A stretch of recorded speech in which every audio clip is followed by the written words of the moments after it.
G'day, and welcome back to the Great MGB Rebuild, Part 12. Okay, so first on the list for this month is we're going to be fitting an electric power steering system. Why, you ask? There's nothing wrong with the MG's steering, particularly once you get it going. It's beautiful, lovely, direct, but it is very heavy at parking speeds, and my wife struggles with it. So, in the interests of happy wife, happy life, we're going to fit this electrical power steering system. Now, there are different ways to do this, and I was originally going to do it myself. You just get the original MGB steering column, you cut it in half, you splice in an EPS from a small Japanese car. It's usually the right way to go, and away you go. There's quite a few on the market that you can buy that do exactly that. However, after I had a good look around, I eventually chose to just go out and buy one from EZ Power Steering, which is located in the Netherlands. And the reason I chose that was really because of the way it's made. It looks, as you can see in this picture, it looks like it's made specifically for the MG.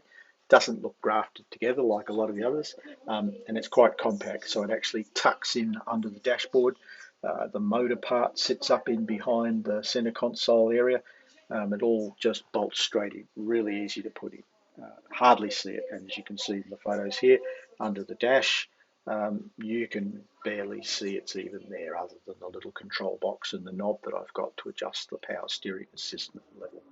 Anyway, came up with a really nice, neat installation, and I'm really pleased. So last month we tested most of the gauges, but one of the ones that I didn't or wasn't able to check was the speedo because I didn't have the magnetic pickup at the time.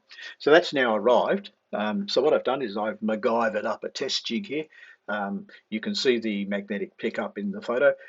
What I've done is attach the little metal flange that's going to go on the tail shaft to the drill, and we're spinning that drill at a calculated approximately the right RPM to generate 40 kilometres an hour roughly.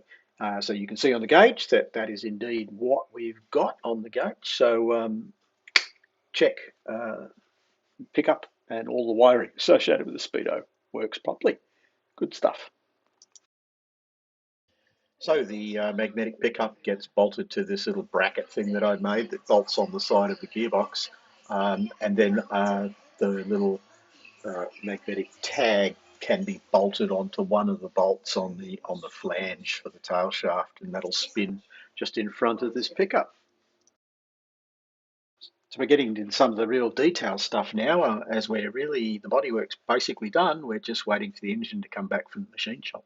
So I've had a look at speakers, and I've chosen this very nice JBL set of speakers, but where to put them, that's the question. I don't want to cut holes in body panels. Some people cut holes in the doors, some people cut holes in the footwell, some people cut holes behind the driver's seats, and some people put them in the boot panel.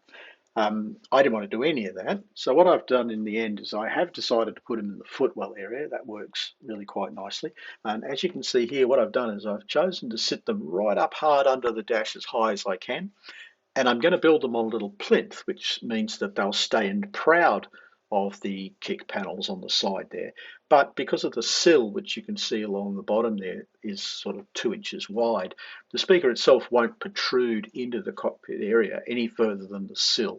And they're also quite high up, which means your leg actually sits underneath it, even if you were to rest your leg against the side. And overall, that actually works. It's quite a good location. And what I've decided to do with the tweeters is that because of the shape of the plinth, I can actually put the tweeters in the angular part of the plinth and face them directly up towards the passenger and driver, which is what they need to do. The tweeters need to pretty much point directly at you in order to operate properly.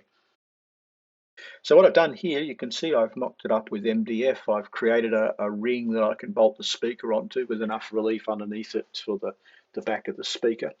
And the way you do this is that having built that ring and the support structure that gives you the right height, you then stretch over the top of that some sort of stretchable fabric. So I got a material called speaker grill cloth, which is very stretchy in all directions. And you can see here what I've done is I've folded it over the thing, and by gluing it down with contact adhesive, you can form a really nice curvature, give it that right shape that you want it to do. Then what you do is you coat the whole lot with fiberglass resin, which solidifies the cloth in place, and it really soaks through that and it maintains that shape. Then you lay down a few layers of fiberglass mat and resin all that to give it strength, and you end up with um, a nice panel which is nice and strong. It's all fiberglass with an MDF backing. So once that's done, you trim the edges off, hit it with a sander and sand it back so it's all nice and smooth. Um, I filled up some of the imperfections in the surface because fiberglass is never completely flat with some body filler, and then sanded that down and got a nice smooth shape. Then I drilled some mounting holes for the tweeters into the side of the plinth, and then she was ready for vinyling. So under the vinyl, there's a thin layer of probably 3 mil thick of foam to sort of contour it up, and then you put the vinyl. It's pretty hard to actually vinyl a curve like this. I'm not very good at this sort of stuff, but hit it with a hairdryer and warm it up so it stretches, and then glue it down with a good contact adhesive. And I'm pretty pleased with how it's come up. There's one or two stretch marks you can see, but I think they'll actually come out as it softens with a bit of time. Um, and you can see in the final photos here that the left and right ones, they're both in place. The tweeters are in a good location that point up to you. It actually sounds really quite good. I've got good sound deadening in the panels behind the speakers, which helps with the sound. So it works. I'm pleased with them. They work well, and they're not in the way, even though they do stick it out a little bit. So the missing part of this is obviously what I'm going to use for a head unit. So I've decided to go with a pretty cheap Android head unit. It's probably one of the better ones that I could find. It only ended up costing about $250, but it's really good. Supports wireless Apple CarPlay, and most importantly, and the reason I really want it is that it supports obviously mapping and guidance, which I've gotten used to that. I really can't live without it. So my plan here is to mount it in the center console, which goes directly in the middle of the panel there.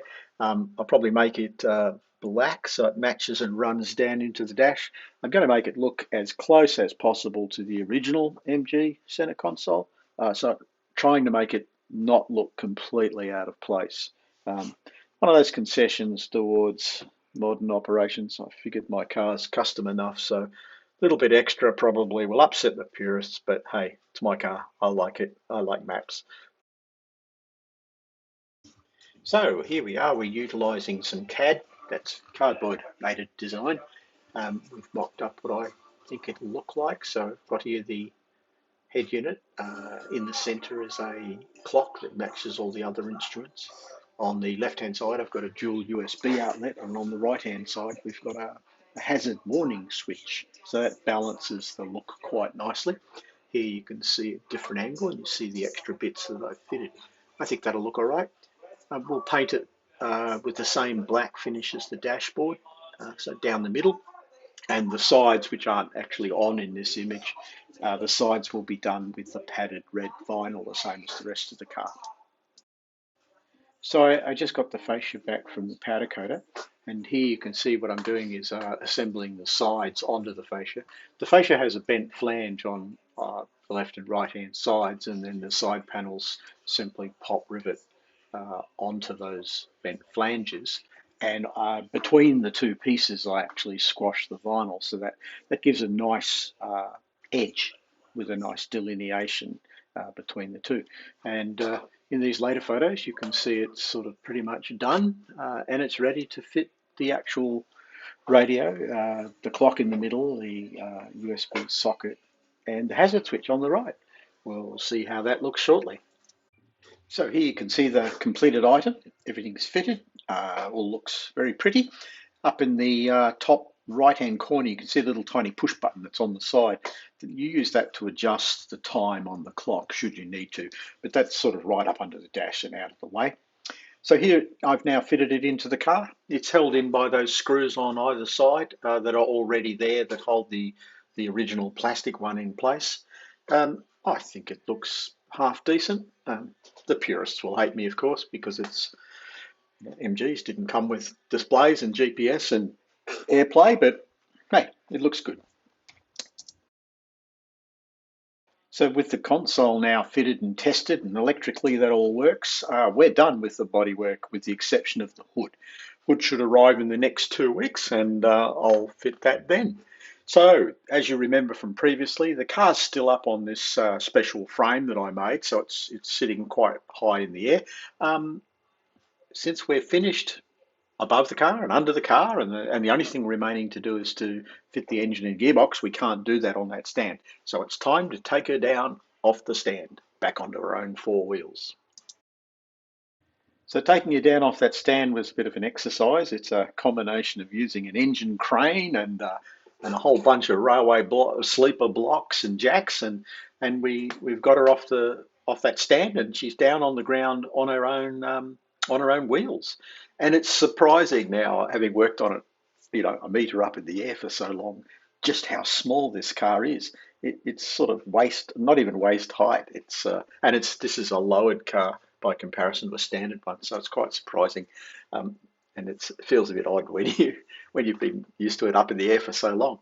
Anyway, so she's looking resplendent there on the ground. A little bit nose up at the moment because we're about to put a really heavy old motor in the front, and that'll push the nose down a bit, which I think the stance is looking quite nice. I've got all the four wheels on it, and brand new tyres and everything. So now we're just waiting for the engine to come back from the machine shop. But the bodywork is done. Big milestone.